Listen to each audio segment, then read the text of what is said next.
There's a blank spot where my snowblower was, right there. I was given a snowblower when I purchased my home from a friend, which I passed along to somebody else who also recently purchased a home and didn't have a snowblower. I replaced mine with a Craftsman 27-inch 9-horse.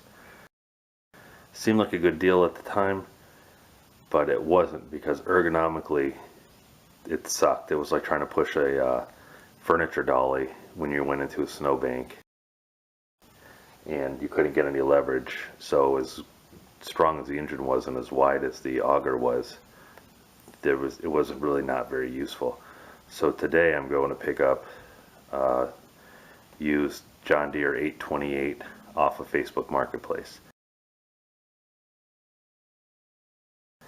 So what we'll do is take a trip to Foxborough, pick it up. If it checks out, bring it home and do some maintenance on it.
Oh, there she is. Made the purchase with the guy who was selling it. Nice guy. Just so happens that he lives right next to a casino, so it's time to go inside and win some money.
Several days later. Okay, now that I've let some time pass and parts that I ordered on Amazon came in, I'm going to start by putting the pull starter on. When I bought it, it just had rope wrapped around that shaft right there, and started on the second pull, so that was good enough for me to, show that it runs. But I want to show you a couple things. This is the original pull starter, which is the rope broke. It had this large handle and this rope here, and this is the new one, which was not expensive, so I didn't expect it to be, the same handle and everything. But the rope is actually a little bit thinner. I don't know if you can tell in this, just the difference between the two. And gotta love this. This is the packaging that it came in. So I don't know what that's all about. I did also get something that I'm going to try a little different, and this is a little bit off from what I'm doing, but rather than put a GoPro on a head strap or a chest mount, I figured I'd give a try on the eyeglass cameras they sell on Amazon. So I know what my opinion is of this product, but these are the glasses, and in the middle is where my thumb is where the camera is, and that way I can film with two cameras and give you more of a POV. So I'll put the camera on and the glasses on, and I'll mount that pull starter, and we can get a look and see what we think about this. Okay, there's the glasses on. So you can see they look kind of normal. I suppose people who like to do vlogging or whatever that don't want to be carrying a camera, this would be a good solution for that. But I think you'll see the quality of the video is not so great. It's kind of like a dash cam from 2003 or 2007, I think, for the quality. So you be the judge of that. What I'll do too is I'll link in the description to the glasses if this is something you're interested to. I do have an Amazon affiliate program, so if you're going to buy something like that, you know, they give a percentage of the sales to the people who send traffic that way. So you be the judge. The way that this works is, you see that how it engages those dogs, so to speak. They grab the inside here. There's actually ridges to the shaft, and that's what gets the engine started. And this is like a universal. It's not specific to this motor. Try to get it set up into position. That makes sense. That looks good to me. I guess I'll have to get another thing of anti-seize. I don't know where it is. It's the second time I've looked for it and I can't find it. So just spray a little WD-40 on here. Can't hurt.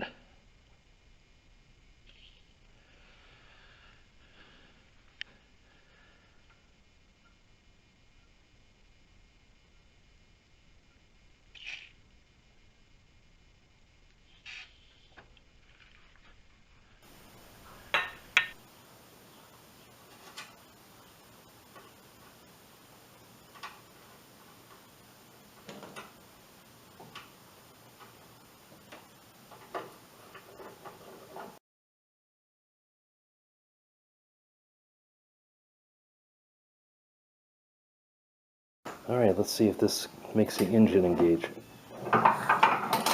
Absolutely.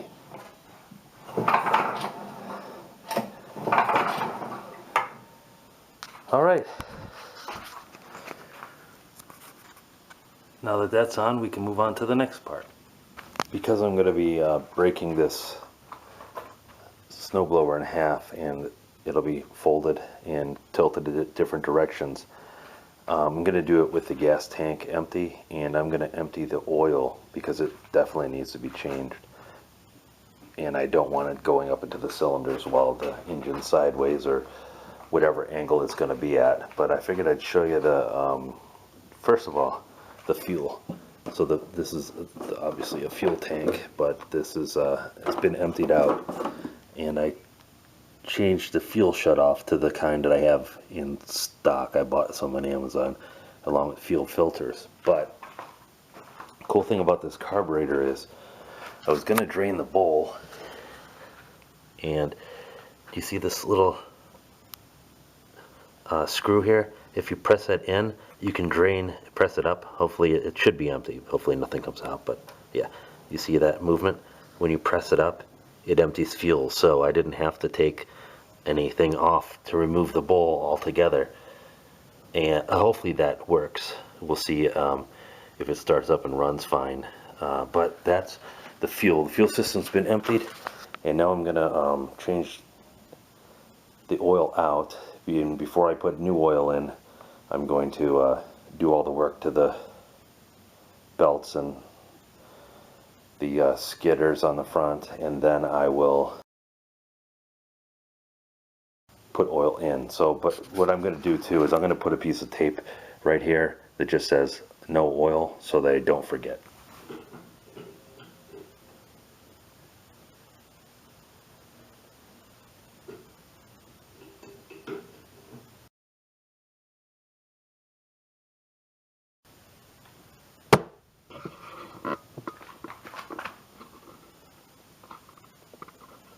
You can see that oil looks really bad.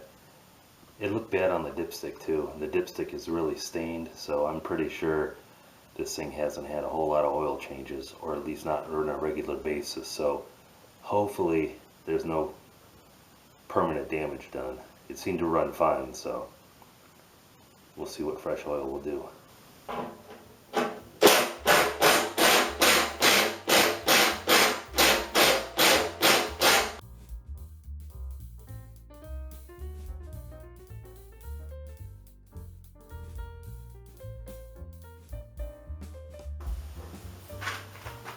So you'll see one of these bolts is longer than the other. I'm not sure that I'm going to be able to use them because of the thickness of the new shoe, but that's because down here there's another piece of metal for where the side joins with the bottom. So just be aware if you're doing this that there's two different size bolts. So what I'm going to have to do is I'm going to have to drill out a little bit on one of these.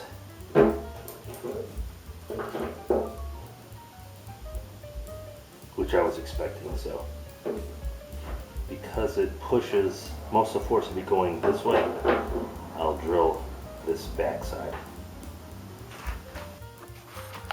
Well, I don't love the fact that there's not thread showing here from the bolts, but they're pretty close and I cranked on them pretty hard, so I don't think they're going to go anywhere. That's what how these fit once modified.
Now, if I failed to mention it, unplug the spark plug before you do anything, because I was pulling the handle slowly to get this pulley to spin, which helped to release the belts, and I may need it to get the belt back on.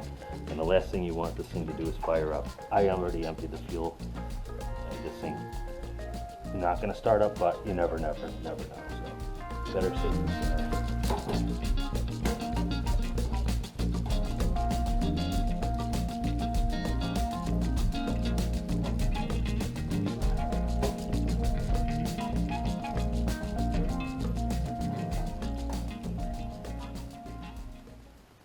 Alright, the belts are all back in. I'm going to tighten up these guides. I'm going to move the pulley in a little bit to where it was before, or just a little less because we get a new belt. And I'm not going to completely assemble it because now's a good time to get in here. There is a gap between the impeller and the sidewall, and if you fill that gap with rubber, it will throw snow a lot better and prevent clogging because the ice won't build up in that space right there. That's next.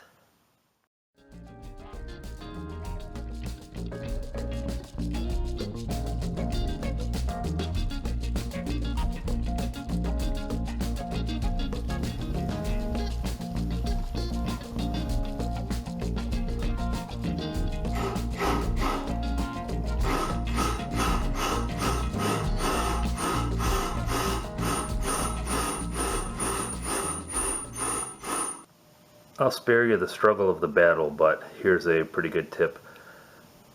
Literally on the end of this drill bit, which is a masonry bit, that metal is, I don't know if it's hardened, but it is hard.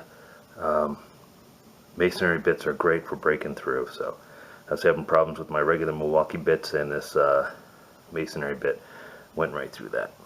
So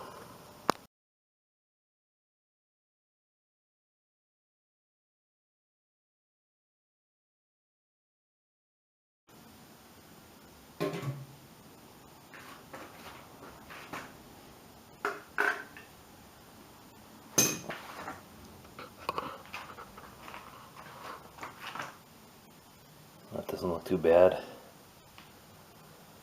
It doesn't look like there's too much wear on that friction plate either.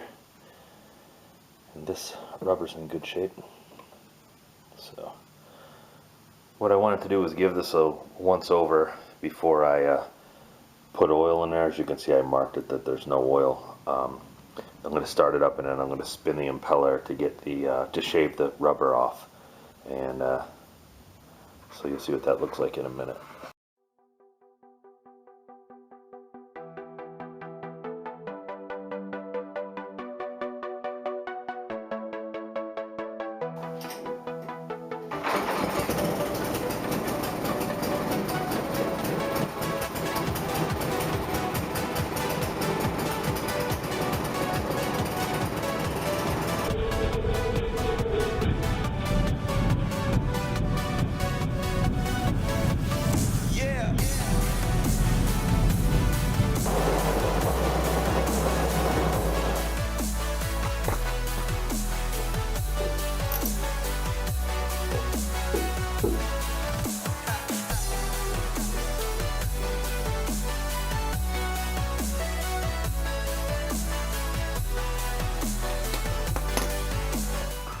Okay, this appears to be magnetic. I don't see anything for metal on there regarding shavings, and you can see the oil's full to the top, and it looks pretty okay, but I'm gonna drain it and fill it up with new gear oil anyways. And for that I just use a regular, for this I'm just gonna put in 80-90, and I'll use a something to suction it out of there.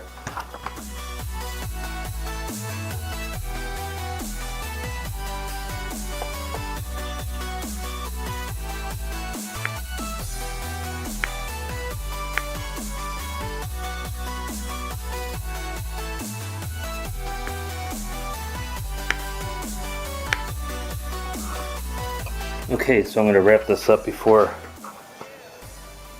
using it in the snow. As you can see, it's summertime while I'm doing this. This is why I got such a good price on this thing. I was able to pick this thing up for $75 on Marketplace. I guess the gentleman who owned it, his father aged out of using it. The pull start had broken, as I showed you. I replaced that earlier, and he just got tired of not having electric start, and it's a little bit larger than I needed, so they put it on Marketplace for like 150 bucks. It didn't sell. I didn't see it till they had already marked it down to $75, and I mean, how can you beat that for that price? It's a really formidable snowblower. It's like dealer quality, not just Home Depot, Lowe's, sort of rebadged John Deere the implements. So that said, I'm going to fill this thing up with oil. I'm going to park it, gear oil for the front. I'm going to park it, and in the winter we'll see how it performs. If you're still watching, thank you. Just want to kick in and or pop back in and say, don't forget to grease the Zerk fittings here on the auger. And I took this cover off and lubed inside of here with the grease and with the grease gun.